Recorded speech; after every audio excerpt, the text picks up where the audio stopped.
Welcome to Time of Death. This video is for informational purposes only and in no way meant to glorify or condone violence.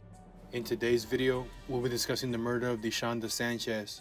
Sanchez was shot and killed Wednesday, December 3rd, 2014 in the 6100 block of South Wilton Place in the Chesterfield Square neighborhood of LA, according to county coroner records. Robert James Spells was subsequently arrested and charged with the murder. The following is the evidence at trial. On December 3rd, 2014, 21-year-old Deshaun B., who went by Deshaun Sanchez, was shot to death at approximately 4 a.m. on the porch of a house on South Wilton Place, not far from the Western Avenue prostitution activity. She was shot several times with a small caliber weapon.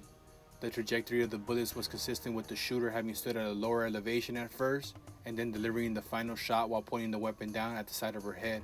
She died within minutes. Ronisha B. testified that Deshaun had been a close friend since the 6th grade and was like a sister to her. Both Ronisha and Deshaun were transgender women and prostitutes. They earned their money along Western Avenue between Gage Avenue and Florence Avenue. Ronisha testified that she would see Deshaun with a man she called her boyfriend who was not a customer. He would stay off to the side while she worked, but Ronisha denied that Deshaun ever said he was her pimp. Ronisha was reluctant to identify the man. She described the man she saw as taller than Deshaun, but she denied telling law enforcement that the photograph of the defendant that was showed to her depicted the man. Deshaun called her sister, Brandy Foster, the night before her death and asked to be picked up from the Jack in the Box restaurant on Florence and Western Avenues. When Foster arrived, Deshaun was not there. After phone calls, they made contact. Deshaun jumped into the back seat of the car, closed the door, and told Foster to go. The two then went to another Jack in the Box further away.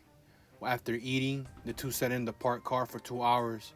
While there, Deshaun ignored the many phone calls she received until the last one, after which she told Foster she was ready to go back. Foster dropped her off at about 2 a.m. That was the last time Foster saw Deshaun. At around 4 a.m., Deshaun sent a message, "Help me." Foster tried to call back, but kept getting voicemail.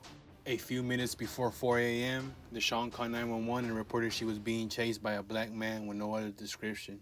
Several residents near the murder scene heard gunshots at around 4 a.m.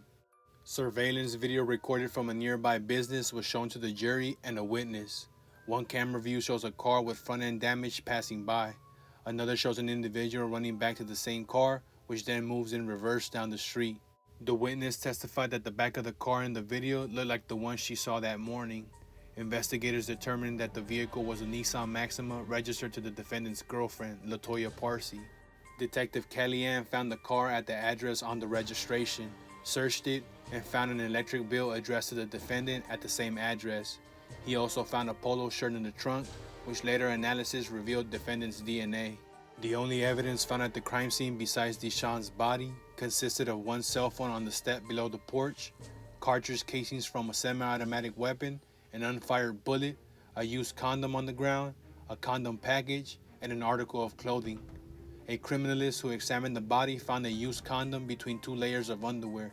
The 2 condoms were analyzed for DNA. The defendant's DNA matched the sperm swab from the condom found on the body, as well as a sperm swab from the victim's anus. The DNA swab from the condom found on the scene was a mixture of 2 individuals, but a match cannot be confirmed.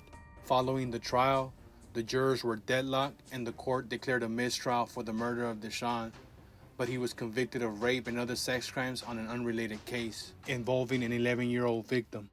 The court sentenced Robert James Spells to 2 consecutive life sentences without the possibility of parole, plus 66 years. Deshaun Sanchez was 21 years old at the time of death.